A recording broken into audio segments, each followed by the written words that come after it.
A cramped office, a skull cap, a checkered gamcha. For years, he was known online as Saleem Wastik, an anti-Islam YouTuber who projected himself as an ex-Muslim crusader. Wearing a skull cap, draping a checkered gamcha around his neck, and speaking directly into the camera from the narrow lanes of Ghaziabad's Loni, he built a loyal audience by attacking the religion he once preached. His videos went viral. Hindu organizations backed him. Political figures visited him after he survived a brutal stabbing attack earlier this year. To his followers, he was fearless. To many in his own neighborhood, he was controversial, provocative, and increasingly arrogant. But then the story cracked open. Hello and welcome to The Print. I'm Sagarika Kissu, and today I will tell you the story of a man who built his entire public identity on dissing a religion while hiding a past that was soaked in crime. Many residents in Alvi Nagar in Ghaziabad's Loni had long despised 54-year-old Saleem for publicly mocking Islam while profiting from it on YouTube. Some argued with him openly while others stopped speaking to him altogether.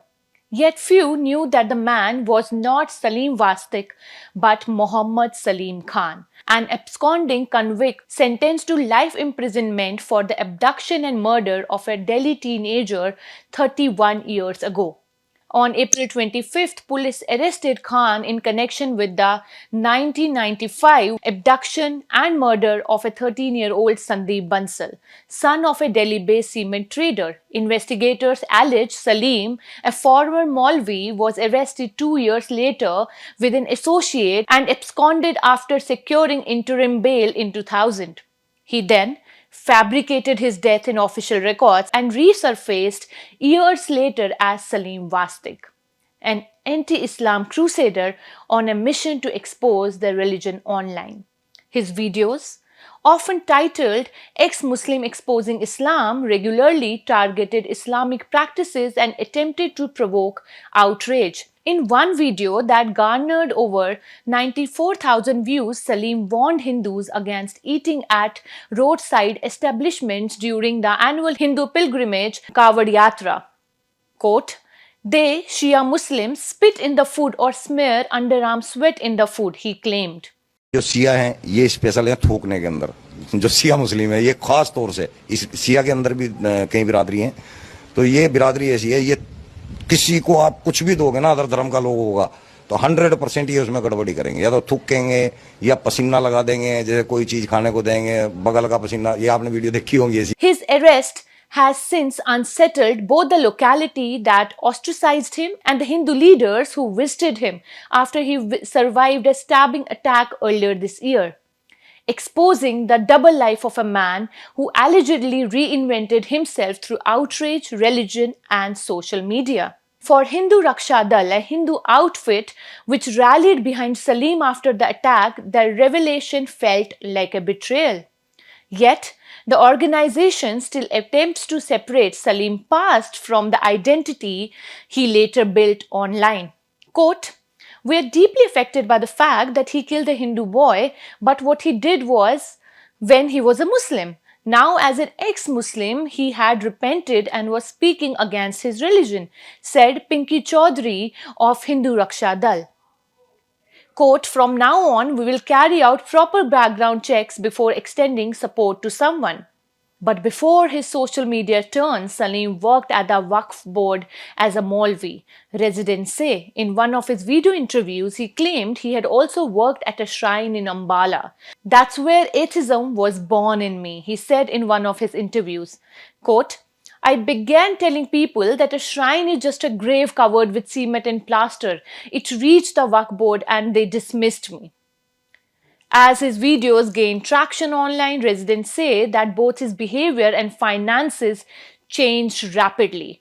The once withdrawn Saleem, often mocked in the neighborhood for making anti-Islam videos while living among Muslims, began carrying himself differently.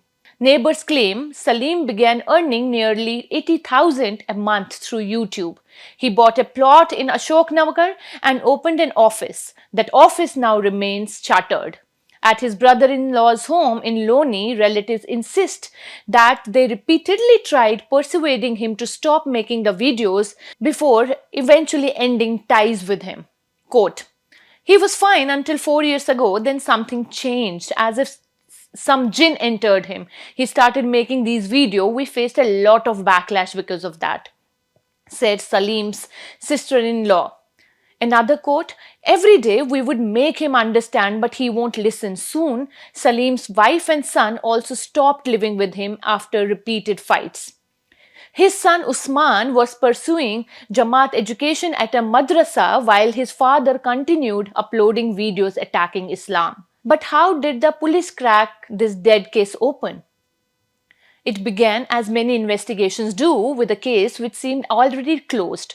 2 months ago, Inspector Robin Tyagi, posted with the anti-robbing and snatching cell of Delhi's crime branch, was handed the case of a parole jumper, Mohammad Saleem Khan.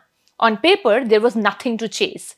The earlier investigation had already declared the then 23-year-old dead, but Tyagi, 40, was not convinced. He travelled to Nanupura village in Uttar Pradesh, Shamli district to piece together Saleem's past. The village offered conflicting accounts. Some residents said he had died years ago. Others claimed that he had served his prison sentence and was living near Delhi. This contradiction nagged Tyagi. Unlike earlier investigators who ticked the deceased box and moved on, Tyagi kept returning to Shamli and gained the trust of villagers. Eventually, one villager told him that Saleem was not dead at all. He was alive, living in Loni under a new identity, Saleem Wastik. Quote, it was the first proper lead, but it was not enough to arrest Saleem Wastik. We needed proof that he was the same man, Tyagi told ThePrint. The investigation then led Tyagi to the dusty court records from the 1990s. An old passport-sized photograph submitted during the original case became the first breakthrough. Officers compared it with the Saleem's YouTube videos. The faces matched. The second breakthrough came through fingerprints. Quote, in those days, there was no provision for photographs in the dossier, but there were fingerprints. The first thing we did after arrest was to match these fingerprints, said Tyagi. Police also found that the wife's name mentioned in Saleem's old bail application matched details linked to Saleem. When the police barged into his house in Loni, Saleem was recovering from his recent stabbing attack. According to Tyagi, Saleem initially denied being the same man. It went on for half an hour. Quote, then we started showing evidence, the court files, the passport-sized photograph and the bail application. We also asked for fingerprints to demonstrate, Tyagi said. Eventually, Saleem gave in. Quote, जो काम किया है वो भुगतना तो पड़ेगा. I will have to face consequences for the crimes I have committed, he murmured. As police started escorting a handcuffed Saleem through the lanes, neighbors started whispering. Quote, we couldn't decipher exactly what went wrong until we got to know through the media the next day, said Masood, a local. Then he paused. That's when my belief in God deepened, he said, because God exists, Saleem is behind bars. Thank you for watching ThePrint. Keep following us for more such videos.